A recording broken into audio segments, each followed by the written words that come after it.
என்னடா இது டீ 4 மணி நேரம் டிராவல் பண்ணி கதை சொல்லலான்னு வந்தா சிப்ஸ் பாக்கெட் வாங்கி கொடுப்ப அப்புறம் சரி விடு, கதை சொல்லிட்டு சாப்பிட போகலாம். சரியா? என்ன கதை? டீ கதை சொல்ல தாண்டா அவ்வளோ தூரத்துல நான் வந்தேன். இந்த கதையை பற்றி அப்புறம் பேசுவோம். நம்ம வேற கதை பற்றி பேசுவோமா? வேற கதையா? இதுக்கு சொல்கிறேன். ஹாய் ஹலோ மக்களே, நாம் இன்னைக்கு இந்த வீடியோவில் என்ன பார்க்க போகிறோன்னா, ஸ்வீட் ஹார்ட் படத்தோட அசிஸ்டன்ட் டைரக்டர் ப்ளஸ் ஆக்டர் சரோன்னா அவர் தான் நம்ம கூட இருக்கார். அவர் அந்த ஸ்வீட் ஹார்ட் படத்தில் நடித்த எக்ஸ்பீரியன்ஸ் பற்றியும் சொல்லுவீங்கல்ல, ஆக்டராக நடித்த எக்ஸ்பீரியன்ஸ் பற்றியும் நம்மக்கிட்ட ஷேர் பண்ண போகிறாரு. ஸோ வாங்க பார்க்கலாம். சரிண்ணே, ஆரம்பிக்கலாங்களா? முடிவு பண்ணிட்டேன், ஸ்டார்ட் பண்ணுவோம். ஸ்வீட் ஹார்ட் படம் நடிச்சிருக்கீங்க, ஏடியாவும் ஒர்க் பண்ணியிருக்கீங்க, அதை பற்றி எங்களுக்கு எதாவது சொல்லுங்களேன். ஸ்வீட் ஹார்ட் என்னோட ஃபர்ஸ்ட் படம் ஆஸ் ஏ ஏடி அண்டு ஆக்டர்னா ஒரு சின்ன ரோல் தான், ஒரு சின்ன கேரக்டர் ரோல். அங்கங்கே புஸ்குன்னு வருவேன், அந்த மாதிரி ஒரு கேரக்டர் ரோல். ஆஸ் ஏ ஏடியான்னு சொல்லும் போது எனக்கு ரொம்ப ஹாப்பியான விஷயம் என்னென்னா, ஃப்ரம் த ஸ்க்ராச், அதாவது இந்த கதை பிளாட் வந்து ஸ்வினித் அண்ணா டேரக்டர் அண்ணாவோடது. அந்த பிளாட்டில் ஆரம்பித்து ஒர்க் பண்ணதுலேருந்து படம் ரிலீஸ் ஆகிற வரைக்கும் ஃபுல் அண்ட் ஃபுல் ஸ்ட்ரெச்சில் ஒர்க் பண்ணோம். அது ரொம்ப ஹாப்பியாக இருந்துச்சு. 2024 தான் யுவன் சங்கர் ராஜா நம்ம மாஸ்ட்ரோ மெலடி அவரோட இதில் ஒர்க் பண்ணோன்னே எனக்கு செம்ம ஹாப்பி. பட் ஏடியாக இருக்கும் போது என்னென்னா ஃபுல் பிளாங்க். என்னை தவிர எல்லாருமே எக்ஸ்பீரியன்ஸ் ஆங்க, என் கூட ஒர்க் பண்ணுறவங்க எல்லாருமே எக்ஸ்பீரியன்ஸ், ஆல்ரெடி படத்தில் ஒர்க் பண்ணியிருக்காங்க. ஃபீல்டு ஒர்க்கு நான் ஷார்ட் ஃபிலிம்ஸ் 4-5 பண்ணிட்டு தான் நான் போனவன். ஆனாலும் எனக்கு ஸ்வினித் அண்ணா டேரக்டர் அண்ணா என்ன எனக்கு பண்ணுவார்னா, நீ ஷார்ட் ஃபிலிம்ஸ்லாம் பண்ணியிருக்க, இங்கே ஒர்க் பண்ணுறதை விட மேன் பவர், அதாவது நீ கண்ட்ரோல் பண்ணியிருக்க, ஒரு டீமை கண்ட்ரோல் பண்ணி நீ ஷார்ட் ஃபிலிம்ஸ் பண்ணியிருக்கனா நீ எக்ஸ்பீரியன்ஸ் தான் அப்படின்னு சொல்லிட்டு பொறுப்பு கொடுப்பார். எனக்கு ஆனால் பயமாக இருக்கும், என்னடா இது இவ்வளோ பெரிய பொறுப்பு கொடுக்குறாரு அப்படின்னு சொல்லிட்டு. ஆனாலும் சரி ஓகே. ஆனால் ஃபஸ்ட்டு டே 1 ஆரம்பிக்கும் போது கொஞ்சம் பயங்கள் இருந்துச்சு. நிறையா நேம்ஸ்லாம் தெரியாது, ஃபீல்டு ஒர்க்கில் போய் நேம்ஸ்லாம் தெரியாது. சந்துருன்னு என்னோட கூட ஒர்க் பண்ணுற, அப்புறம் ஜெகன் அண்ணா, நிறைய பேர் எனக்கு சொல்லி கொடுத்தாங்க. செட்டே ஒரு மாதிரி ஜாலியாக, என்ன சொல்லுது, பொண்ணுங்க இல்லாத செட்டு, பொண்ணுங்களே இல்லாத செட்டு. ஒரு 10 பேர் டைரக்ஷன் டீமில் எல்லாரும் நான் ஒரு பெட்டாக இருப்பாங்க. அந்த அளவுக்கு எல்லாரும் திட்டினாலும் நம்ம என்ன திட்டுறது, அவ்வளோதான் வாங்கிக்கலாம், நம்ம பையன் அப்படின்னு சொல்லிட்டு அவங்களும் நினைப்பாங்க. அந்த அளவுக்கு எனக்கு நிறைய கற்றுக்க முடிஞ்சுச்சு. எனக்கு ஆஸ் எ ஏடியா ஒரு டைரக்ஷன் ஃபீல்டில் இதெல்லாம் இருக்குது, இத்தனை டிபார்ட்மெண்ட்ஸ் இருக்குது, 24 கிராஃப்ட்லாம் இதெல்லாம் பண்ணணும் அப்படின்னு எனக்கு ஃபுல்லாக தெரிஞ்சிச்சு. ஆஸ் ஆக்டராக சொல்லணும் அப்படின்னா, ஸ்வீட் ஹார்ட்டில் அதுக்கு முன்னாடியே ஆட் ஷூட்ஸ்லாம் நிறையா பண்ணிகிட்டு இருக்கோம். ஆட் ஷூட்ஸ் பண்ணும் போதே டேரக்டர் நான் என்ன பண்ணுவார்னா, அவர் கூட தான் ஒர்க் பண்ண ஆட் ஷூட்ஸ்லாம். ஏதாவது ஸ்கிரிப்ட் எழுதிட்டு இந்த கேரக்டர் நீ பண்ணிடுறா அப்படின்னு சொல்லுவார். ஆனால் நான் பண்ணட்டா அப்படின்னு, பண்ணுறா போடா அப்படின்னு சொல்லுவார். சரிண்ணா அப்படின்னு சொல்லிட்டு போயிடுவேன். எந்த சிச்சுவேஷன்லாம் உள்ளே போயிடுவேன். போனதுக்கப்புறம் அவர் கேமராமேன்ட்ட சொல்லுவார், என் ப்ராடக்ட் எப்படி இருக்கான் பார்த்தியா அப்படின்னு சொல்லிட்டு. அந்த மாதிரி அவர் ஒரு ஆட் ஷூட்டில் பண்ணதுக்கப்புறம் அன்றைக்கி நைட்டே என்னை கூப்பிட்டு என்னன்னா சொன்னார்னா, கண்டிப்பாக படத்தில் ஒரு கேரக்டர் ரோல் உனக்கு இருக்குடா அப்படின்னு சொன்னார். செம்ம ஹாப்பி. அந்த மாதிரி தான் அப்படியே கொஞ்சம் போச்சு. படத்தில் நடிக்கவும் செஞ்சேன். சின்னதாக வெறும் 1 சீன் 2 சீன் மட்டும் தான் ஸ்கிரிப்டில் இருந்துச்சு. இம்ப்ரூவைசேஷன் ஆகும். எப்படின்னா, நான் காஸ்டியூம் போட்டு போய் நின்றுப்பேன். ஆனால் இன்னைக்கு ஏதாவது வாய்ப்பு இருக்கா அப்படின்னு கேட்பேன். யோசிப்பார், என்னை பார்ப்பாரு. பார்த்துட்டு நீ போட்டு வா, காஸ்டியூம் போட்டு வா, மேக்கப் போட்டு வா, நம்ம பார்த்துப்போம் அப்படின்னு சொல்லி அந்த மாதிரி 2 சீன் இம்ப்ரூவைசேஷன் ஆச்சு. அப்படிதான் சரஸ் ஒன்று ஃபார்ம் ஆச்சு. நானும் படம் பார்த்ததுலேருந்து ஒரு விஷயம் கேட்கணும்னு இருந்தீங்க.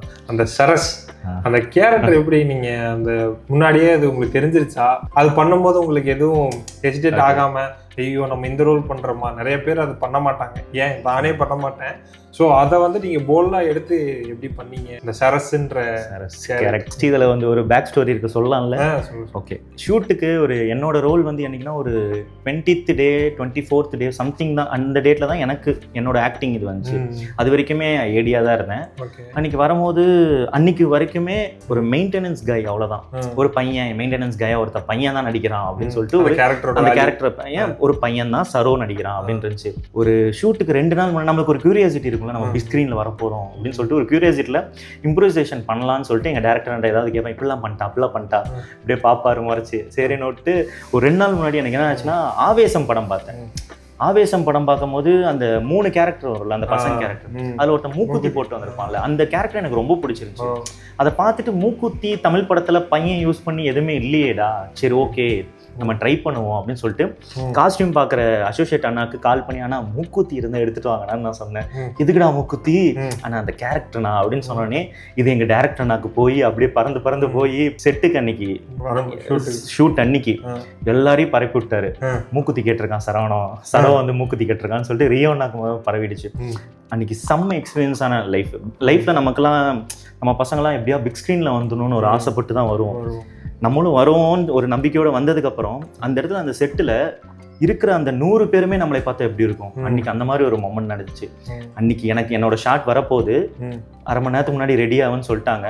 ரெடி ஆகும் போது ஹோல் செட் என்னை பார்த்து ஜாலியாக என்ஜாய் பண்ணுது. கேமராமேன் வீடியோ எடுக்கிறாரு, போடு மை போடு நல்லா சீவுடு லிப்ஸ்டிக் போடு அப்படின்னு சொல்லிட்டு ஹோல் செட்டே என்னைய ஜாலியாக என்னைய என்ன சொல்றது அப்படி பார்த்தாங்க. ஃபர்ஸ்ட் ஷாட்டு அன்னைக்குமே அந்த கம்பு தூக்குற ஒரு ஷாட்டு. அந்த ஷாட்டுக்கு எல்லாம் எக்ஸ்பிளைன் பண்ணிட்டாங்க. லைட்மேன்ஸ் முத கொண்டு எல்லாரும் செட்டில் எல்லாமே ரெடியாக இருக்கும்போது என்னை மட்டும் தான் எதிர்பார்க்குறேன். எனக்கு தனி ஷாட்டு. அந்த ஷாட் பண்ணதுக்கப்புறம் எல்லா கிளாப்பும் எல்லாம் செம்ம சிரிப்பு. நாங்களாம் பார்க்குறேன், என்னடா இது அவ்வளோ சந்தோஷமாக இருக்கே அப்படின்னு. 3 டேக் போச்சு. 3வது டேக் முடிச்சதுக்கப்புறம் ஒரே ஒரு லைட்மேன் கூப்பிட்டு நல்லா வரும் பாடுறா. ஏன்னா லைட்மேன்ஸ்ல பெருசா கான்வர்சேஷன்லாம் வச்சுப்பாங்களான்னு கூட தெரியாது. ஒரு அண்ணா கூப்பிட்டு கேரக்டர் பேசுவாங்க பாருன்னு சொன்னாரு. செம்ம ஹாப்பியா இருந்துச்சு. அன்னைக்கு படமே ஹோல் செட்டு நமக்காக ஒரு கிளாப் பண்ணுது, கத்துது, சிரிக்குது. சம்மடான்னு சொல்லுவோம். செம்ம ஹாப்பியா எக்ஸ்பீரியன்ஸே மாதிரி ஜாலியா இருக்கும். செம்ம ஹாப்பியா இருந்துச்சு. அண்டு நீ பண்றதுக்கு போல்டா இருக்கியான்னு கேட்டாரு எங்க டேரக்டர்னா.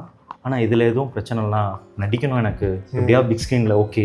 அது வரப்போகிற ஒரு டிஃப்ரெண்ட்டாக பண்ணும்போது என்ன ஆனாலும் பரவாயில்ல பண்ணுறேன்னா அப்படின்னு தான் சொன்னால் அவரும் கான்ஃபிடென்ட்டாக பண்ண நான் இருக்கேன் அப்படின்னு சொன்னார். அவ்வளோதான். ஃபஸ்ட்டு டேக் எடுக்கும்போது எனக்கு ரொம்ப கைட் பண்ணாங்க. ஆனால் இந்த ஸ்டெப் ஓகே வேணா, ஆனால் இந்த மார்க் ஓகேவான்னு சொல்லும்போது கேமராமேன் பாலாஜி சுப்ரமணியன் சார் சித்தா படத்தில் ஒர்க் பண்ணார். அவரும் நல்லா சரோ இப்படி பண்ணுறா, இப்படி வந்து இந்த அளவுக்கு பண்ணுறா அப்படின்னு ஒரு எக்ஸ்பீரியன்ஸ் இருந்துச்சு. அண்டு ரியோன்னா அருணாச்சலம் அண்ணா 2 பேருமே இருந்தபோது ஒரு மாதிரி ஜாலி மூடாக இருக்கும் போது அவங்க எதுவும் மைண்ட் செட்டில் சீரியஸாக போல ஜாலியாக எடுத்துகிட்டு இருக்கும் போது ஓகே ஃபஸ்ட்டு 2 டேக் எடுக்கும் போது ஒரு பயம் இருந்துச்சு. ஆனால் பெரிய கேமரா பயம் இல்லாமல் இருக்குமா நமக்கு ஒரு ஆசையோட ஒரு பெரிய பயம் கரெக்டாக பண்ணிடணும் அப்படின்னு சொல்லிட்டு. நடித்த கேஸ்டிங் க்ரூ அவங்கள பற்றி சொல்லுவாங்க. எங்கள் செட்டில் பொண்ணுங்களே இல்லை, வெறும் ஹீரோயின் கோபிகா மேமும் ஃபௌசி மேம் தவிர பொண்ணுங்களே இல்லை எங்கள் செட்டில். ஜாலியாக இருக்கும். பசங்க ஒரு கேங் இருக்கும் தெரியுமா, ஜாலியாக இருக்கும். இன்னொன்று என்னென்னா அவ்வளோ கம்ஃபர்டபுளாக இருக்கும். அருணாச்சலம் அண்ணாவா ரியோனாவாக இருந்தாலும் ஏதாவது லைட் செட் பண்ணுறதுக்கு டைம் ஆகுதுன்னா போர் அடிக்குன்னு தான் வச்சுக்கோ. என்ன பண்ணுவாங்கன்னா சரோ வந்து டான்ஸ் ஆடு அப்படின்னு வேலை நீ பண்ண மாட்டவா டான்ஸ் ஆடுன்னு சொல்லுவாங்க. நானும் ஆடுவேன். 2 பேரும் கையை பிடிச்சிட்டு ஆடிட்டு இருப்போம், விளையாடுவோம், கில்லுவாங்க. ஐயோ எனக்குலாம் என்ன சொல்றது ரொம்ப கம்ஃபர்டபுளா. ரியோன்னா அந்த இடத்துல வந்து சாருன்னு வந்ததில்ல, அண்ணா மட்டும் தான் வரும். அந்த அளவுக்கு அவர் ஜாலியா இருப்பார். எல்லாத்தையுமே ஜாலியா இருப்பேன். என்கிட்ட இன்னும் சரோ செல்லம் குட்டியும் ஆடும் என்னோட இப்படிதான் கூடுவார். செல்லம் ஆடும் வந்து ஓட்டுறது அந்த மாதிரி. அருணாச்சலம் அவரு என்ன சொல்றது வீடியோவில் இருக்க மாதிரி தான் நேர்லையும் அவர் கையப்பட்டு வேடா சார் அப்புறம் மாமே அப்படியே பேசுவார். அந்த அளவுக்கு கோபிகா மேமும் சரி ஒரு செட்டே ஒரு படத்தில் எல்லாம் வெளியில் நம்ம பேசுவோம்ல, மற்ற படங்கள்லாம் ஒரு செட்டே ஜாலியாக இருக்கும். சீரியஸாக ஜாலியாக தான் இருக்கும். ஓட்டுவாங்க, நல்லா ஜாலியாக ஓட்டுவாங்க. என்டர்டெயின்மெண்ட் என்னை வச்சு ஜாலியாக பண்ணுவாங்க. நம்ம டான்ஸ் ஆடுவோம், ஏதாவது ஒன்று பண்ணுவோமா, எல்லாத்தையும் பண்ணு இல்லை அந்தளவுக்கு ரொம்ப ஜாலியாக இருக்கும். அந்த மாதிரி தான் இருந்துச்சு. ஸோ உங்களோட ஜர்னர், உங்களுக்கு ஃபேவரட் ஜர்னர்னா நான் இதில் எனக்கு இது வந்து இது பிடிக்கும் இல்லை இதில் நான் ஸ்ட்ராங் அப்படின்றது ஒன்று இருக்கும்லண்ணா, அது என்ன மாதிரி ஜர்னர்? ஓகே, எனக்கு வந்து த்ரில்லர் தான் மேக்ஸிமம். எல்லா ஷார்ட் ஃபிலிம்ஸ் பார்த்தீங்கன்னா த்ரில்லர் அந்த மாதிரிலாம் மேக்ஸிமம் இருக்கும். எனக்கு என்னென்னா dark humour, dark comedy thriller பண்ணுறது எனக்கு ரொம்ப பிடிக்கும்.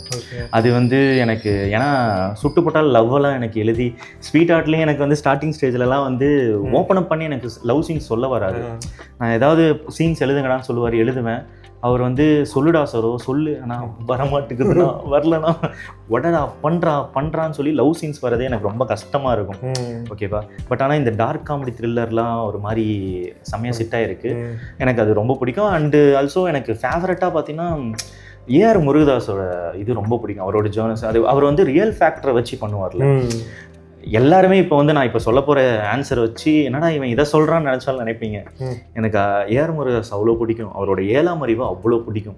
நான் 7ஆம் அறிவு படம் பார்த்து ஒரு 2-3 மாதம் வாவ் மனுஷன் எங்கேயோ போய் ஒரு விஷயத்தை எடுத்து வந்திருக்கான், இவ்வளோ பெரிய ஒரு பேக் ஹிஸ்ட்ரி நம்மள்ட்ட இருக்கு.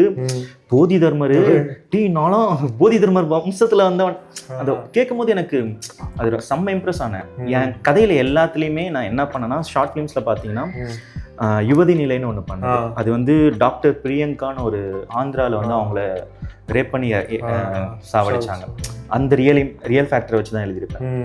துருவதம் வந்து கேரளாவில் ஒரு ஃபேமிலி வந்து ஒரு விவசாய ஃபேமிலி வந்து சூசைட் பண்ணியிருப்பாங்க. அது அட்லி படத்தில் கூட வந்துருக்கும். ஒரு ஃபேமிலி இது பண்ணுறாங்க, அது ரியல் ஜவான்லேயும் வந்துருக்கு, அது ரியல் ஃபேக்டரை வச்சு தான். அண்ட் ஆல்சோ எல்லாத்துலேயுமே பாவையவையிலும் ஒரு ரியல் ஃபேக்டர் வச்சு தான் யூஸ் பண்ணியிருப்பேன்.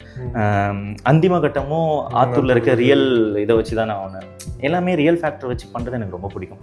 இதுக்கப்புறமும் ரியல் ஃபேக்டர் வச்சு நம்ம போகுது, அந்த ஃப்ளோவில் போகுது. எனக்கு அந்த ஜேர்னல் எனக்கு த்ரில்லர் உங்களுக்கு ரொம்ப பிடிச்சிருக்கு. ஆனால் இப்போ நம்ம ஷார்ட் ஃபிலிம்ஸ் பண்ணும்பொழுது நிறைய பேர் வந்து இந்த ஒரு சில இடத்துல ஸ்டக்கப் ஆகி நிற்கிறாங்க. இது வந்து நான் உங்ககிட்ட ஒரு டிப்ஸாக தான் கேட்குறேன். அதாவது ப்ரீ ப்ரொடக்ஷன்லேருந்து போஸ்ட் ப்ரொடக்ஷன் போய் ரிலீஸ் ஆகுற வரைக்கும் ஒரு ப்ராசஸை நீங்கள் பார்த்துருக்கீங்க. ஸோ அதை பற்றி ஒரு டிப்ஸாக கொடுத்தீங்கன்னா கொஞ்சம் ஹெல்ப்ஃபுல்லாக இருக்குண்ணா. ஷார்ட் ஃபிலிம்ஸ் பண்ணும்போது இப்போ பெரிய படம் பண்ணுறோம் அப்படின்னா டைம் எடுத்துக்கலாம்ல. ஒன்றும் ஓகே, பெரிய படம் பண்ணுறோம் அப்படின்னா ஒரு ப்ரொடக்ஷனில் போய் நம்ம பிச் பண்ணுறோம்னா அந்த ப்ரொடக்ஷன் நம்பி வருவாங்க. மற்ற டிபார்ட்மெண்ட்ஸ் எல்லாமே அந்த ப்ரொடக்ஷனில் இவங்க போகலாம் அவங்க போகலாம்னா அந்த ப்ரொடக்ஷனில் பண்ணுறாங்களா, ஓகே நம்ம பண்ணலான்னு டேரக்டர் புது ஆளாக இருந்தாலும் ப்ரொடக்ஷன் நம்பியிருப்பாங்க, கதையை நம்பியிருப்பாங்க. இப்போ நம்ம ஒரு ஷார்ட் ஃபிலிம் பண்ணுறோன்னா நம்ம கூட ஃப்ரெண்ட்ஸ் எல்லாம் வருவாங்களான்னு நம்மளால கான்ஃபிடன்ஸ் சொல்ல முடியாது. ஏன்னா ஒரு ஷார்ட் ஃபிலிம் பண்ணுறோம் வாங்கடானா பண்ணு அவ்வளோதான், அப்படி தான் இருக்கும். அந்த இடத்துல நமக்கு நம்மக்கிட்ட என்ன இருக்கு, என்கிட்ட ஒரு வீடு இருக்கு, இந்த அளவுக்கு ஒரு ஸ்பேசஸ் இருக்கு, இந்த திண்ணை இருக்கு, ஓகே அதுக்கேற்ற மாதிரி ஒரு ஸ்கிரிப்ட். என் ஊர்ல ஆத்தூர்ல ஒரு எண்ணெய் கடங்குன்னு ஒன்று ஒரு அந்திம கட்டம் பண்ணல, அதெல்லாம் ஒரு இடம் இருக்கு, அதை வச்சு யோசிக்கும். ஃபர்ஸ்ட் லொக்கேஷன் வச்சு நான் யோசிக்க ஆரம்பிச்சேன். அதுக்கப்புறம் மெயினா விஷயம் என்னன்னா எடுக்கிறதுக்கு ஒரு ஆள் இருக்கணும், நடிக்கிறதுக்கு ஒரு ஆள் இருக்கணும், ஏதோ ஒன்று அது ஓகே. அதை மீறி எடிட் பண்ண கொஞ்சம் தெரிஞ்சாலோ, இந்த எஸ்எஃப்எக்ஸ் பண்ண தெரிஞ்சாலோ, இந்த யூடியூப்லேருந்து ஆடியோ போட தெரிஞ்சாலோ பெஸ்ட்டு. மொதல் 4 படம் யாரையுமே நான் நம்பலை. சீரியஸாக மொதல் 4 படம் நான் யாரையுமே நம்பலை. என் ஃப்ரெண்டு எடுக்க வருவான், அவனுக்கு நான் பிரியாணி வாங்கி கொடுப்பேன், இல்லை பப்ஸ் வாங்கி கொடுப்பேன், அவன் எனக்காக வந்துடுவான். இப்போ வரைக்கும் அவனுக்கு கேமரா ஒர்க்கு தெரியுமான்னு தெரியல, ஆனால் எனக்காக வந்து பண்ணி கொடுப்பான், அவன் சூப்பராக பண்ணுவான். எடுத்து முடிச்சதுக்கப்புறம் அதை எடிட் பண்ணுறதுலேருந்து, அந்த எஸ்எஃப்எக்ஸ் போடுறது, டப்பிங் பண்ணுறதுலேருந்து, அந்த மியூசிக் எடுத்து யூடியூப் ஆடியோ எடுத்து போடுறதுலேருந்து, அவுட் எடுத்து நம்ம ரிலீஸ் பண்ணுற வரைக்கும் எல்லா ஒர்க்கும் நான் தான் பண்ணேன். ஒரு 4 படம் கிட்ட நானே தான் பண்ணேன். அதுக்கப்புறம் தான் என்னை நம்பி ஒருத்தன் எடிட் பண்ண வந்தான். அது முடிஞ்சதுக்கப்புறம் தான் என்னை நம்பி ஒரு 40 பேர் வந்தாங்க பி ஃபிலிம் ஸ்டுடியோஸில் ஒரு ஆடிஷன் பண்ணும்போது. ஸோ ஃபஸ்ட்டு படமே நான் வந்து ஒரு 30,000 காசு போட்டு பண்ணுறேன், ஒரு 50,000 காசு போட்டு நான் பண்ண போகிறேன்னு சொல்லி சொதப்பிட வேணாம் தான் நான் சொல்லுவேன். எனக்கு இப்போ வரைக்கும் நான் அட்வைஸ் பண்ண நிறைய பேருக்கு என்னன்னா, ஃபர்ஸ்ட் ஒரு 2 நிமிஷம் பண்ணு, 3 நிமிஷம் பண்ணு, 4 நிமிஷம் பண்ணு, நீயா பண்ணு, இருக்கிறத வச்சு பண்ணி ஒரு அவுட் எடுத்தா உனக்கே தெரியும், ஓகே நல்லா வந்திருக்கு, அடுத்தது நான் பண்ணலாம் அப்படின்னு சொல்லிட்டு ஒரு ஐடியா இருக்கும்ல. ஒரு 7 படத்துக்கு அப்புறம் தான் நான் தீரும் மச்சப்படன்னு ஒரு 57,000 போட்டு பண்ணது. அது முன்னாடி தான் எனக்கு கோவாவில் அவார்ட் கிடைச்சிது. அந்த நம்பிக்கையில் எனக்கு வந்து எல்லாரும் சப்போர்ட் வந்துச்சு. ஸோ ஒரு 4 படம் பண்ணுறதுக்கு ஒரு 4-5 படம் பண்ணுற வரைக்கும் எல்லா ஒர்க்கும் எனக்கே மேக்ஸிமம் தெரியலனாலும் தெரிஞ்சுப்பேன். நம்மளே பண்ணுவோம். இப்போ எடுத்தால் அமெச்சூராக தான் இருக்கும் அது. பட் ஆனால் நம்ம அப்போ பண்ணும் போது ஒரு கற்றுக்குறோம்ல அந்த மாதிரி. ஸோ மேக்ஸிமம் ஷார்ட் ஃபிலிம்ஸ் பண்ணுறவங்க யாரையும் நம்ப வேணாம், உன்னை நம்பி இருக்கிறத வச்சு பண்ணு. மேக்ஸிமம் எடிட் கற்றுக்கோ, சின்னதாக என்னென்ன பண்ணணும்னு நீயே அவுட் எடு. இந்த சின்ன விஷயங்கள் நீயே கற்றுக்கிட்டு பண்ணால் உடனே 4 பேர் பார்த்து வருவான். அடுத்த படம் நீ பண்ணும் போதே நீ ஒன்று பண்ணியிருந்தல்ல, நான் இதில் ஜாயின் பண்ணிட்டேன், நான் எனக்கு எடிட் தெரியும்டான்னு ஒருத்தர் வருவான். அப்படி தான் எனக்கு வந்தது, என்னோட எக்ஸ்பீரியன்ஸ்னால நான் சொல்கிறேன். அவ்வளோதான். ஸ்வீட் ஹார்ட் ஒர்க் பண்ணப்போ ஒரு ஸ்பெஷல் கெஸ்ட்டை பற்றி சொல்கிறேன்னு சொல்லியிருந்தீங்க. சரி நான் சொல்கிறேன். படம் முடிஞ்சிருச்சு. படம் முடிஞ்சதுக்கப்புறம் இந்த ஸ்க்ரீனிங்லாம் பண்ணிட்டு படம் ரிலீஸும் பிளான் பண்ணியாச்சு. March 14 படம் ரிலீஸு. அதுக்கு முன்னாடி ஒரு பெரிய ஆளுங்கள்ட்டெல்லாம் படம் போட்டு காட்டுவோம்ல, அந்த மாதிரி ஒரு நாள் அந்த ஒரு நாள் எஸ்கே அண்ணா, சிவகார்த்திகேயன் அண்ணா வந்தார். வெறும் 10 பேர், யாருக்குமே தெரியாமல். நாங்கள் டைரக்ஷன் டீமில் மட்டும் ஒரு 5-6 பேர். யுவன் சார் வந்தார், ரியோன்னா, எஸ்கேன்னா அவங்க கூட அவங்களோட 4 பேர் வந்தாங்க. ஸ்க்ரீனிங் தனியாக அவருக்காக பண்ணோம். நானும் என்னோட சந்துருன்னு இன்னொரு அசோசியேட்டு நின்று பேசிகிட்டு இருக்கோம் கேஷுவலாக. சரு அவன் தான் சொன்னான் இத்தனைக்கும், சரு எஸ்கே நான் இன்டர்வலில் வந்துட்டு உன்னை ரெகக்னைஸ் பண்ணி பார்த்து கூப்பிட்டா நீ என்ன பண்ணுவ அப்படின்னு கேட்டான். போடா அவரை பார்த்து நம்மளை பார்த்து ஏதாவது பேசுவாரா அப்படின்னு சொல்லிட்டு கேஷுவலாக விட்டோம். டக்குன்னு ஒரு வாய்ஸ் கேட்டது, நிமிர்ந்து பார்த்தேன். டேய் இவன் தானே அது அப்படின்னு சொல்லிட்டு டக்குன்னு கேட்டார் எஸ்கேண்ணா. ஆமாண்ணா. உண்மையிலே பையன் தானே? அண்ணா பையன் தானா? நான் இங்கே வரங்க ஆம்பளை வயசுல தான் பேசுகிறேன். எஸ்கே அண்ணா பிடிச்சி கலாய்ச்சார் என்னைய, நல்லா கலாய்ச்சாரு. எனக்குலாம் எஸ்கே அண்ணா கேட்டுட்டாருன்னு சொன்னோடனே இப்படியே மேலே கீழே பார்த்தாரு, அப்படின்னு சிரிச்சாரு. நானும் சிரிச்சதுக்கப்புறம் டேரக்டர் அண்ணா வந்து சந்தோஷமா அப்படின்னு கேட்டாரு. அண்ணா செம்ம எக்ஸ்பீரியன்ஸாக இருந்தது. அதுக்கப்புறம் இன்னும் முடியல. டேரக்டர்னா டே கேமரா வச்சுட்டு உள்ள இன்டர்வலுக்கு மேலே உள்ள வந்து உட்காடுறான்னு சொன்னார். சரி ஓகேண்ணா அப்படின்னு சொல்லிட்டு உள்ளே போகிறேன். நானும் செல்லை நோண்டிட்டு உள்ளே போகிறேன். எஸ்கே நான் உள்ளே வராரு. நான் அவரை பார்த்து சிரிச்சுக்கிட்டே இருந்தேன். இன்னும் சிரிச்சிட்டேன்னா அவர் என்னை பார்த்து சிரிச்சிட்டே இருந்தார். சிரிச்சுட்டு இப்படி கையாட்டினா அவர், உங்ககிட்ட ஹாய் சொல்கிறதுக்கே பயமாக இருக்குடா இப்படியே சொன்னார். உங்ககிட்ட ஹாய் சொல்கிறதுக்கே பயமாக இருக்குடா, அப்படி பண்ணி வச்சிருக்கடா நீ. ஆனால் பையன் தானே நான், எல்லாரும் ஓட்டுறாங்கன்னு நீங்களும் ஓட்டுவீங்களாண்ணா அப்படின்னு சொல்லிட்டு கேஷுவல் இப்படி அவர்கிட்ட கூட அண்ணன் தான் பேசினேன். எல்லாரும் ஓட்டுறாங்க இப்படி ஓட்டுவீங்களாண்ணா அப்படிங்கிறனே. ஒரு நாள் உன்னை நம்பவும் வச்சிருவாங்க பார்த்துக்கோ. சரசு கேரக்டர் ஓட்டுறாரு. சின்ன வயசுலேருந்து ஒரு டிவி ஷோலேருந்து பார்த்து ஒரு சின்ன ஒரு நம்மளோட ரோல் மாடலு, இன்ஸ்பிரேஷன்.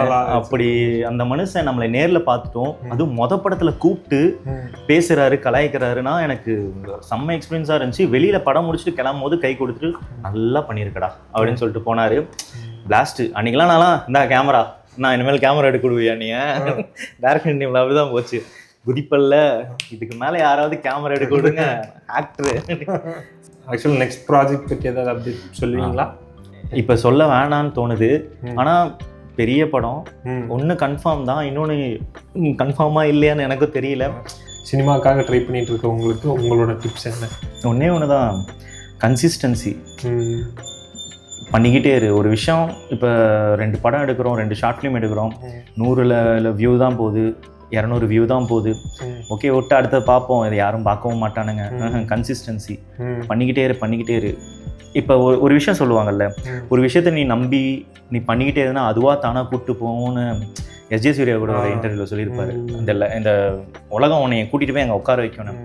நான் படத்தில் போய் ஸ்வீட்டரில் ஒர்க் பண்ணுவேன்னு எனக்கு தெரியாது. படங்கள் பண்ணிகிட்டு இருந்தேன். திடீர்னு கோவாவில் எனக்கு அவார்டு கிடச்சிருக்குன்னு சொன்னாங்க. ஃப்ரீயாக போய் நேஷ்னல் அவார்டு வாங்கிட்டு வந்தேன். அதை கட் பண்ணால் எனக்கு பிளாக் ஷிப்பில் இன்டர்வியூவில் செலக்ட் ஆகிறேன். அந்த படத்தை அவங்க இன்டர்வியூவில் பார்க்குறாங்க. இன்டர்வியூவில் கேட்கும் போது ஷார்ட் ஃபிலிம் பண்ணியிருக்கியா அப்படின்னு கேட்டு, கார்த்தி அண்ணா பிடி சாரோட அசிஸ்டன்ட், பிடி சாரோட டேரக்டர், ஓகேவா, அவர் பார்க்குறாரு. படம் பார்த்துட்டு 5 நிமிஷம் பார்த்துட்டு இந்த கதையை நெரேட் பண்ணுன்னு சொன்னார். நெரேட் பண்ணேன். என்ன சொல்கிறது, நான் பண்ண அந்த எஃபர்ட் போட்ட அந்த ஷார்ட் ஃபிலிம்ஸே எனக்கு எல்லா இடத்துலையும் கை கொடுக்குது. பிளாக் ஷிப் உள்ளே போனேன், 2 வருஷம் ஆச்சு. அதுக்கப்புறம் டேரக்டர்னா ஸ்வினிதனா படம் கமிட் ஆனார். அவ்வளோதான். எங்கே ஆரம்பிச்சேன்னு பார்க்கும்போது என்னோட ஷார்ட் ஃபிலிம்ஸ் தான். திரும்பி நான் பார்க்கும்போது ஒரு 1 நிமிஷம் 2 நிமிஷம் ஷார்ட் ஃபிலிம்ஸ் தான் எனக்கு இப்போ வரைக்கும் திரும்ப பண்ணிக்கிட்டே இருந்தேன். மாதத்துக்கு ஒன்று பண்ணுவேன், கன்சிஸ்டன்சி. ஆனால் ஒன்று இப்போ நிறைய பேருக்கு நான் சொல்ல வேண்டிய ஒரே ஒரு விஷயம் என்னன்னா, பிளாங்காக கிளம்பி வந்துருவாங்கல்ல, ஆக்டர் ஆயிடணும், டேரக்டர் ஆயிடணும். ஆனால் நான் அடுத்த மாதமே ஒரு 2 லட்சம் போட்டு படம் பண்ண போகிறேன்னா வேணாம். ஏதோ ஒரு பேக் ஸ்டோரி, பேக்கப்னு ஒரு விஷயம் இருக்குல்ல. ஒரு 4 மாதம் நீ சம்பாரிச்சு அந்த 4 மாதத்தை சம்பாரிச்சதை வச்சு போட்டு பண்ணு. ஓகே, ஒரு பேக்கப்னு ஒன்று வச்சுக்கோ. ஒரு ஃபேமிலியில் சப்போர்ட் இருக்கும். ஒன்று நீ பேக்கப் வச்சுருந்தா உனக்கு பிரச்சனை இல்லை. ஆனால் கன்சிஸ்டன்சி. சினிமா பசங்களை கூட வச்சுக்கோ. வாரத்துக்கு 3 படங்கள் பாரு, ஒன்று படம் பாரு, இல்லை வீட்டில் படம் பாரு, அந்த மாதிரி தான். தேங்க்யூ. நீங்கள் இவ்வளோ தூரம் நான் உன்னை கேள்வி கேட்கணும். என்ன கேட்க போகிறீங்க? உன்னோட ஃபஸ்ட்டு வீடியோ என்னையை கூப்பிடணும் உனக்கு எதுக்கு தோணுச்சு, ஏன் தோணுச்சு? உங்களோட ஃபர்ஸ்ட் ஒர்க்லேருந்து நான் உங்களை பார்த்துட்ருக்கேன். லைக் நீங்கள் ஷார்ட் ஃபிலிம்ஸ் பண்ணுறதுலேருந்து ஆக்சுவலாக நீங்கள் எனக்கு வந்து என் ஃப்ரெண்டு மூலமாக தான் உங்களோட இன்ட்ரோ கிடச்சிது. ஆனால் அந்த ஃப்ரெண்டுக்கு அப்புறம் நாம் 2 பேரும் நல்ல ஒரு பாண்டில் வந்துட்டோம். ஸோ நான் ஒரு ஷார்ட் ஃபிலிம் எடுத்த ப்ராசஸ்லையும் சரி, நான் ஒரு ஷார்ட் ஃபிலிம் எடுத்திருக்கேன், பார்த்துருப்பீங்கன்னு நினைக்கிறேன். ஸோ நான் அந்த ஷார்ட் ஃபிலிம் அதில் நடித்தது என் ஃப்ரெண்டு தான். அதுவும் நீங்கள் தான் ரெஃபர் பண்ணீங்க. ஸோ அதனால நான் என்ன யோசனை, நம்மள ஒருத்தர் அங்கே போயிருக்காரு. ஓகே, அந்த ஒரு எப்படி சொல்கிறதுனா அது எங்களுக்கு ப்ரௌடாக இருக்குது. நான் உங்ககிட்ட பார்க்குற ஒரே ஒரு விஷயம் என்னென்னா, ஹார்ட் ஒர்க் ப்ளஸ் கன்சிஸ்டன்சி. இது ரெண்டுமே வந்து நான் உங்ககிட்ட இருந்து அட்மையர் பண்ணுற ஒரு விஷயம். தேங்க்யூ ஸோ மச்ண்ணா. இவ்வளோ நேரம் எங்களுக்கு டைம் ஸ்பெண்ட் பண்ணதில்லை, எக்ஸ்பீரியன்ஸ் ஷேர் பண்ணதுக்கு தேங்க்ஸ்ண்ணா. ரொம்ப தேங்க்யூ. ஃபியூச்சரில் உங்களை இன்னும் பெரிய படத்துக்காக நம்ம சேனல்லே இன்டர்வியூ எடுக்கிறதுக்கு கூப்பிடுவோம் கண்டிப்பாக. அப்போ வந்து நீங்கள் லீட் ரோல் பண்ணுவீங்க. ஏன் எதுவுமே சாப்பிடல? அப்போ சாப்பாடு இல்லை, இதுதான் இல்லைண்ணா. முன்பசி ஆட்டிக்கிங்க, நான் உங்களுக்கு வாங்கி தரேன். இப்போ எறும்பு கூட நானும் சாப்பிட்டுக்கணும், அதானே? அப்படின்னா சரி, பரவாயில்ல. அப்புறம் கடைசியா உங்க கல்யாண விஷயம். ஆட போடா கட்டுமா